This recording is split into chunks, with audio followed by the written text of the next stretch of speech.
1절 앞에 화면에도 준비되어 있습니다. 우리 함께 읽어볼까요? 시작. 이제는 율법 외에 하나님의 한 의가 나타났으니 율법과 선지자들에게 증거를 받은 것이라. 아멘. 네, 지난 시간 우리가 기다림에 대해서 한번 생각해 보았습니다. 구약 성경은 오실 메시아에 대한 하나님의 약속을 기록해 주고 있고, 신약 성경은 다시 오실 메시아에 대한 하나님 약속의 기록이죠. 그래서 신약을 가리켜서 구약의 성취라고 말합니다. 오늘 본문을 다시 한번 보시면, 이제는 율법 외에 하나님의 한 의가 나타났으니 율법과 선지자들에게 증거를 받은 것이라. 하나님께서 그동안 인간들이 모든 종교를 통해서 공통적으로 가려고 했던 그 방법, 그 길, 그러니까 행위 구원의 길과는 완전히 다른 새로운 구원의 길을 열어주셨습니다. 그 길은 하나님이 직접 이 땅에 오셔서 모든 죄인들을 대신해서 십자가에서 죽으시는 대속의 길이었어요. 하나님의 의의 기준은 너무나 높기 때문에 인간이 아무리 공로를 쌓고 선행을 한다고 해도 도저히 다다를 수가 없었습니다.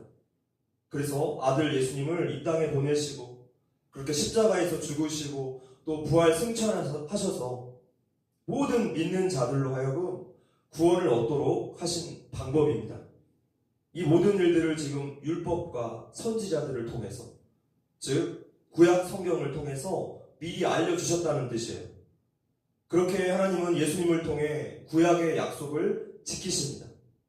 이제는 남은 약속들을 우리가 기다리면서 살고 있는 것이죠.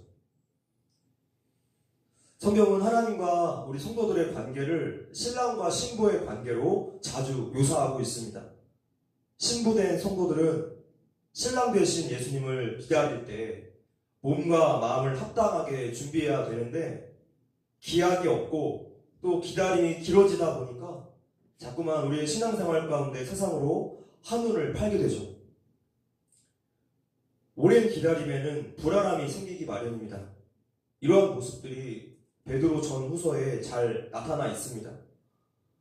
초대교회 성도들에게 베드로가 쓴 편지가 베드로 전후서인데, 초대교회 성도들이 교회의 박해 문제로 인해서 많은 어려움에 빠졌습니다.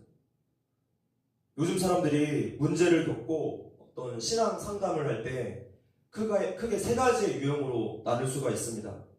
재정적인 어려움, 두 번째, 인간관계에서 파생된 그런 관계의 어려움, 세 번째, 건강의 어려움들입니다. 사람들의 모든 문제가 이 세 가지 안에 거의 다 포함되죠. 자, 근데 초대교회 성도들에게는 이 세 가지의 문제가 전혀 해당 사항이 없었어요. 왜냐하면 초대교회 성도들은 예수님이 오실 것을 진정으로 믿었기 때문이죠. 그 말씀을 진정으로 믿었기 때문에 내가 돈을 얼마나 벌어야 하는지, 사회적 지위와 또 내가 어떤 인정을 받아야 하는지, 건강은 또 어떻게 되어야 하는지, 이런 문제들이 전혀 관심 밖의 일이었다는 거예요. 신랑 대신 예수님이 오신다는데 이런 일들은 그들에게 정말 작은 일이었던 것이죠. 아무리 기다려도 오시지 않는 예수님에 대한 불안감이 커지자 이제는 이 모든 일이 진짜 사실일까? 성경의 역사성에 대해서 그 믿음조차 흔들리기 시작했습니다. 그래서 신약 성경의 저자들이 그 역사성을 주장하고 있어요. 신약 성경의 구조를 보면 크게 두 부분으로 나눌 수가 있습니다. 처음 절반은 예수님에 대한 역사성, 그 사실성에 대한 기록들이에요. 곧 사복음서를 가리킵니다. 마태복음은 왕으로 오신 예수님에 대해서, 마가복음은 종으로 오신 예수님에 대해서, 누가복음은 이방인까지 섬기러 오신 그 예수님에 대해서, 요한복음은 하나님의 아들로서 오신 예수님에 대해서 기록하고 있습니다. 각각의 독특한 색깔로 예수 그리스도에 대한 역사성과 그 사실성을 기록한 것이죠. 그 다음은 예수님의 제자들, 그러니까 12사도들이 어떻게 이 초대교회를 세워나갔는가, 28장에 걸쳐서 신약의 역사서를 이제 기록하고 있습니다. 곧 사도행전을 가리킵니다.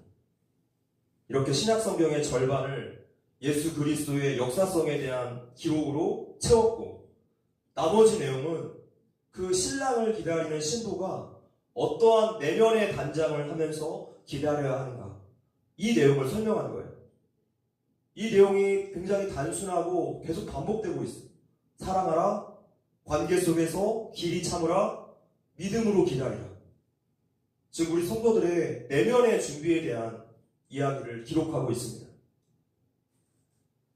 성도는 세상을 바라보는 관점, 이해, 준비가 신랑이 과연 무엇을 좋아하시는가, 여기에 초점을 맞추어야 합니다.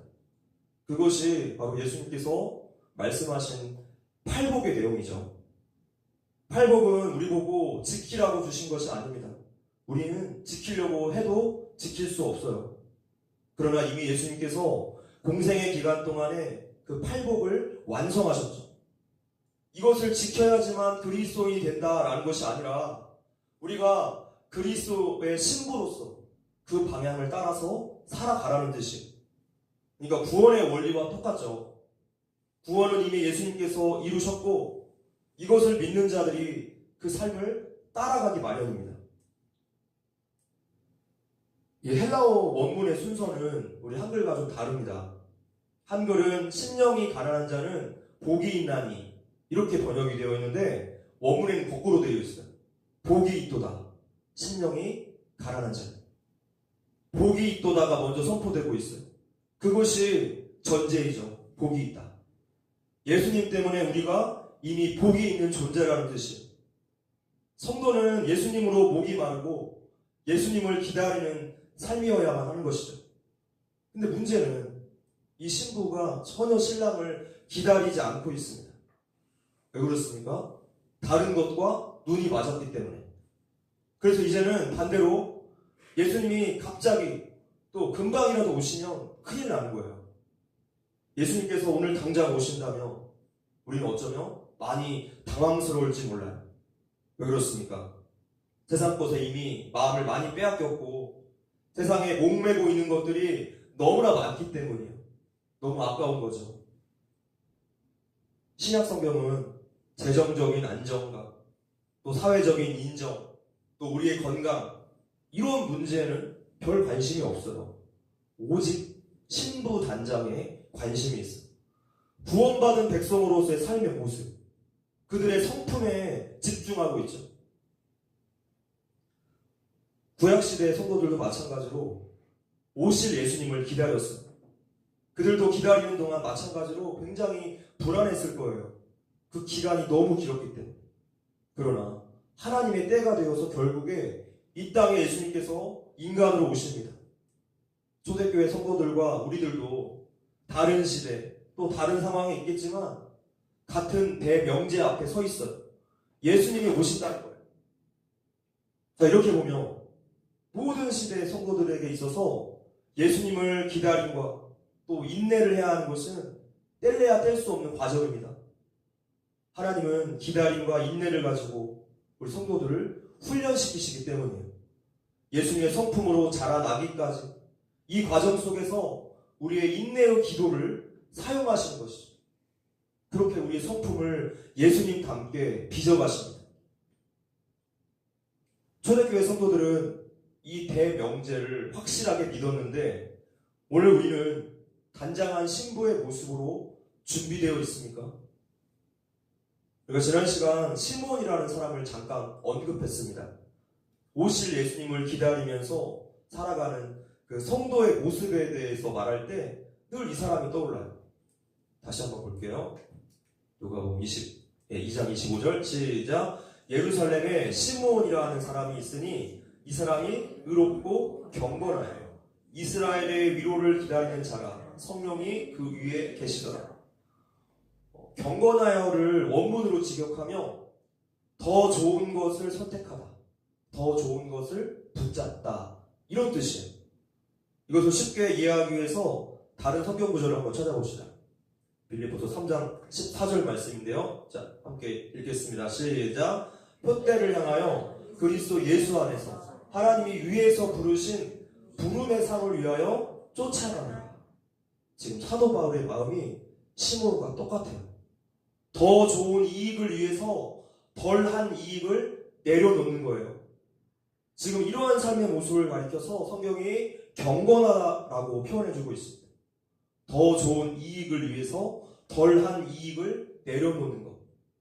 영원한 천국의 유익을 위해서, 천국의 상급을 위해서 이 생에 있는 잠깐의 이익들을 포기하는 것, 내려놓는 것. 오늘 우리에게 예수님을 위한 그 포기와 절제함이 있습니까?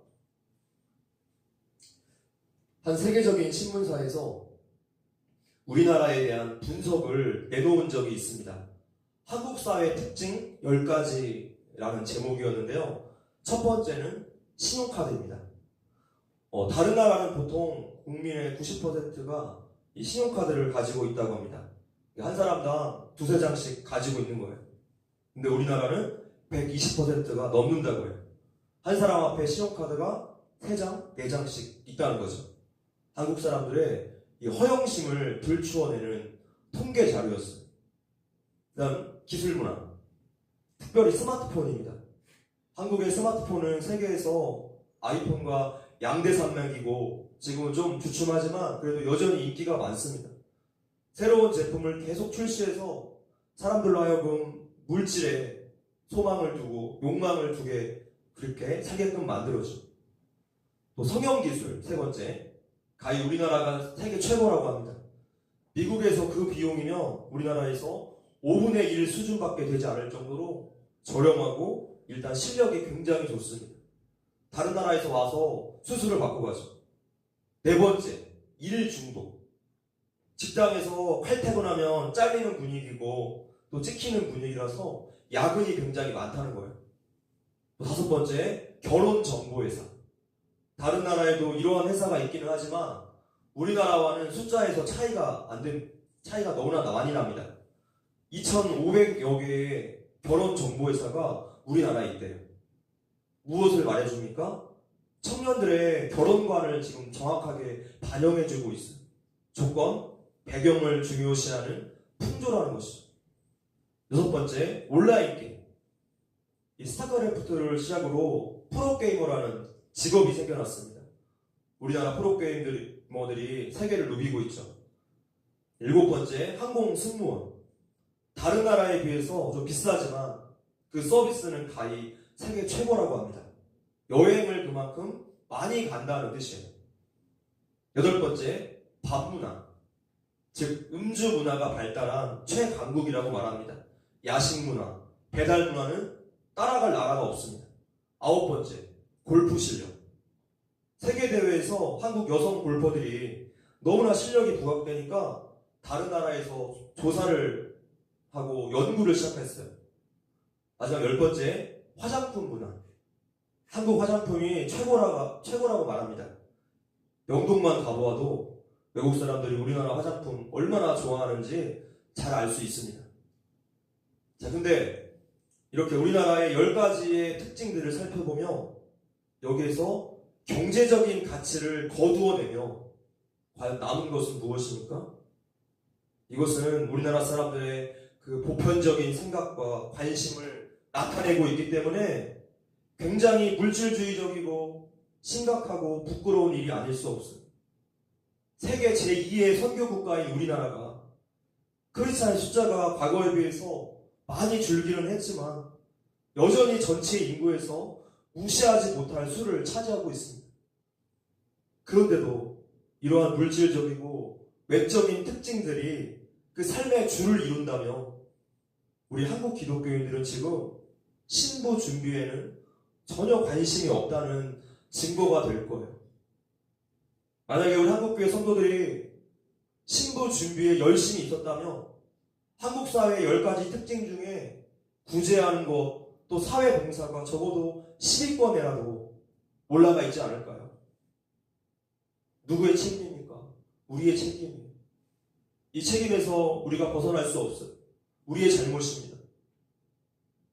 이 시대의 성도들에게 예수님은 일관되게 신부의 내면의 준비에 대해서 말씀하세요.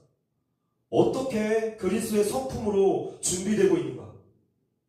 하나님은 우리가 벌거벗은 그런 부끄러운 구원을 받기를 원치 않으십니다. 성숙되고 아름다운 내면의 단장이 된 신부로서 신랑 되신 예수님을 우리가 맞이하기를 원하세요. 이것이 오늘 우리가 살아가야 할 방향이고 또 숙제이죠. 신약성경의 메시지는 너무나 분명합니다. 다시 오실 예수님에 대한 약속. 자, 그렇다면 신약시대를 살고 있는 우리 성도들은 삶의 모든 관심과 방향과 또 가치관이 지금 이 약속에 초점이 맞추어져야 할 것입니다. 그분의 오심에 대한 준비를 각자의 보내어진 그 삶의 자리에서 우리가 성실함으로 살아내고 있는가 돌아보고 또 회개해야 할 것입니다. 말씀을 마치겠습니다. 세계적인 명지휘자를 꼽으라며 토스카니니가 항상 나옵니다.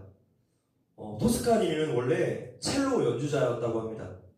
근데 그가 아주 심한 근시여서 악보를 볼 수가 없었어요. 토스카니니는 관현악단의 일원으로 연주를 할 때마다 앞에 놓인 악보를 볼 수 없었기 때문에 늘 미리 외워서 그 연주에 나가곤 했다고 합니다. 근데 어느 날 이 연주의 직전에 지휘자가 갑자기 병원에 입원을 하게 되었는데 그 많은 오케스트라 단원 중에 이 곡을 전부 다 암기하고 있는 사람은 오직 토스카니니 뿐이었습니다. 그래서 그가 임시 지휘자로 발탁이 되어서 이제 지휘대에 서게 되죠. 그때 그의 나이가 19살이었습니다. 세계적인 지휘자 토스카니니가 탄생하는 순간이었어요. 미래는 준비된 자의 것이에요. 우리는 신랑을 맞을 준비를 잘하고 있습니까? 다른 것, 또 다른 사람과 썸 타고 있다가 신랑이 왔을 때 굉장히 민망한 상황이 되면 안 될 거예요. 원래 우리가 신부 준비에 관심이 없는 것은 하나님을 사랑하지 않고 다른 것을 사랑하고 있다는 반증일 것입니다. 성도 여러분, 매일매일 하나님 앞에 가까이 나아갑시다. 그 사랑을 회복합시다. 구약의 약속으로 예수님께서 이 땅에 오셨던 것처럼 그분은 오십니다. 반드시 오십니다. 그것은 한 번도 땅에 떨어진 적이 없는, 한 번도 그 약속을 어긴 적이 없는 하나님의 약속이기 때문에 시므온처럼 사도 바울처럼 더 좋은 것을 붙잡기 위해서 천국 상급을 향해서 우리가 말씀과 기도로 깨어서 신랑 맞을 준비를 해야 하겠습니다. 아멘. 함께 찬양하시고 기도하겠습니다.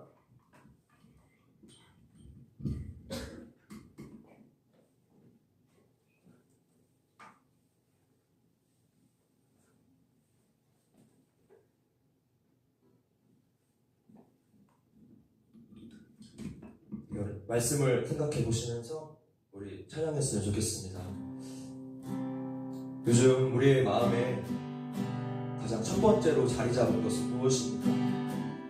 하나님보다 더 커져 있고 그 우선순위에 있는 것은 무엇입니까?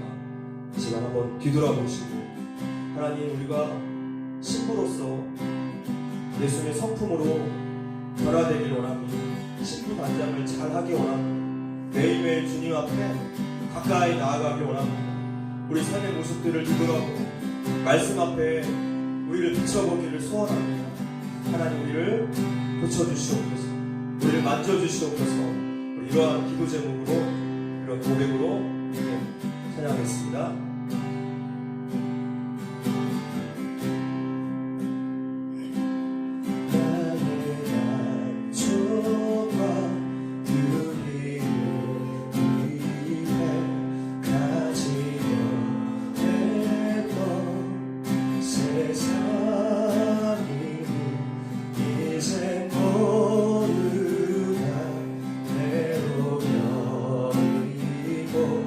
주님을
번째 기도 제목은 내면의 준비를 위해서 우리가 매일의 경건 훈련에 힘쓸 수 있도록 하나님 도와주시옵소서. 두 번째는 우리 안에 감사의 회복과 이번 주에 우리 집사 이직식을 위해서 기도해 주시고 또 우리 모든 성도들의 영육간의 강건함을 위해서 기도하시겠습니다.